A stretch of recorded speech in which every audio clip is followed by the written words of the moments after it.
Ethereum Community Conference takes on second day covering AI, recovery systems, regulation, and crypto universal basic income.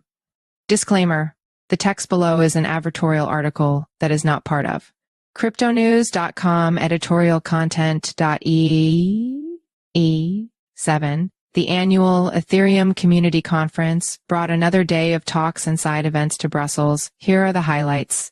Event highlights. The day started with Yeho Hwang, product designer at MetaMask, spotlighting the role design plays in bridging the UX gap for Web 2 users, beginning with analyzing Web 3's core onboarding flow designs. We all share a common mission, and we have been saying it for a long time, that is to onboard the next billion users to Web 3.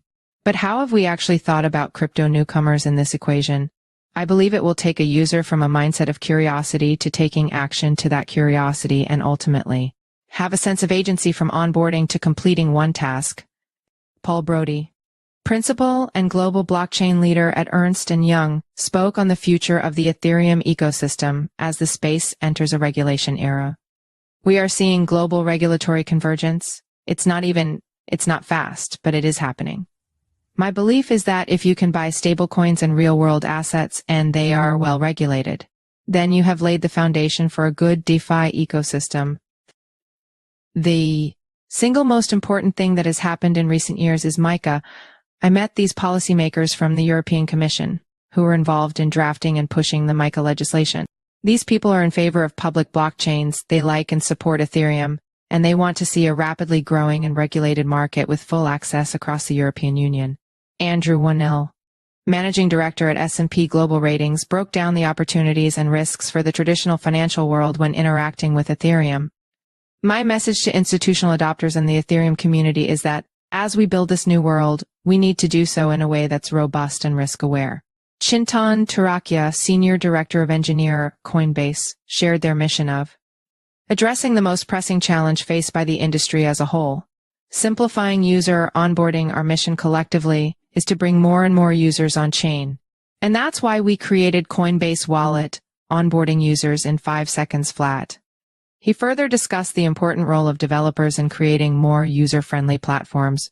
We are moving towards an L2 dominant world. Developers are the ones who should be building the consumers' apps out there which make the users go wow, instead of being confused by crypto jargon. Jeremy Allaire, co-founder, chairman and CEO of Circle, discussed his vision of creating a future where every aspect of the financial system is created on an open infrastructure. What if you take what we think of as government obligation money, an issue that as a fully reserved money on open networks, which allows you to connect in a safe, transparent way? This is how internet infrastructure can transform an entire industry. Market opportunity for stablecoin money is large, with over 100 trillion in value for electronic money. In the market today, 95% of this value is privately issued and is bank risked. However, with the current infrastructure and regulatory trajectory, it's not unreasonable to think we can get 10% of this value in the next 10 to 20 years, thereby creating a safer form of digital money, a superior form of storing value.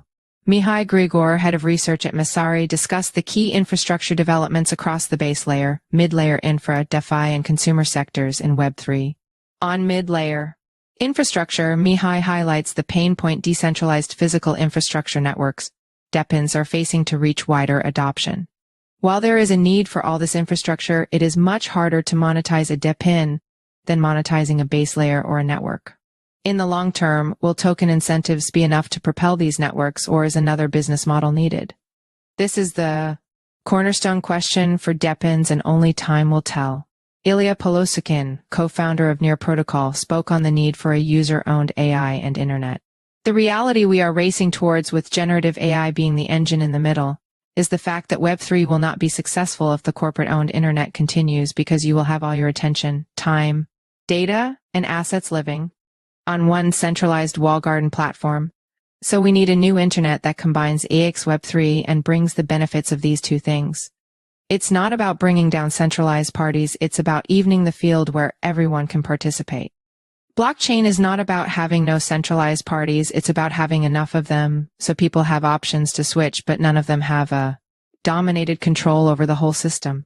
Aliya Dasgupta, Senior Vice President at Sygnum Bank, explained the importance of protecting users from third-party risk and introduced Sygnum's new Web3 recovery solution.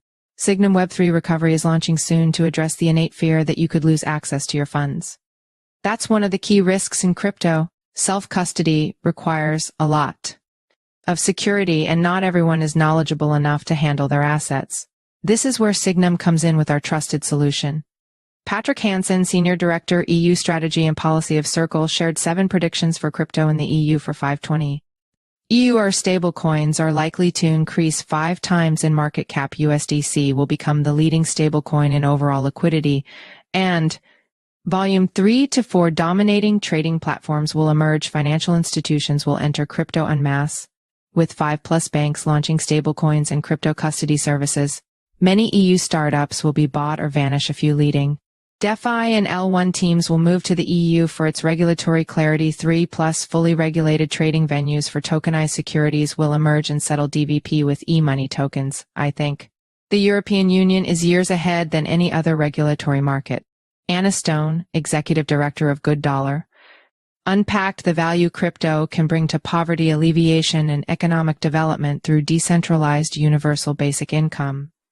It's really critical that we remember in its heart and soul, crypto is actually an innovation that enables us to create more free money and innovate on the money itself. For us, we are building with real purpose to democratize more economic access and opportunity around the globe. This isn't just a potential narrative. This is something that is a reality of tools that exist today, that exist on the ground, that people can begin to use to create more economic opportunity for themselves and their communities. Follow us on Google News. Disclaimer. The text above is an advertorial article that is not part of cryptonews.com editorial content.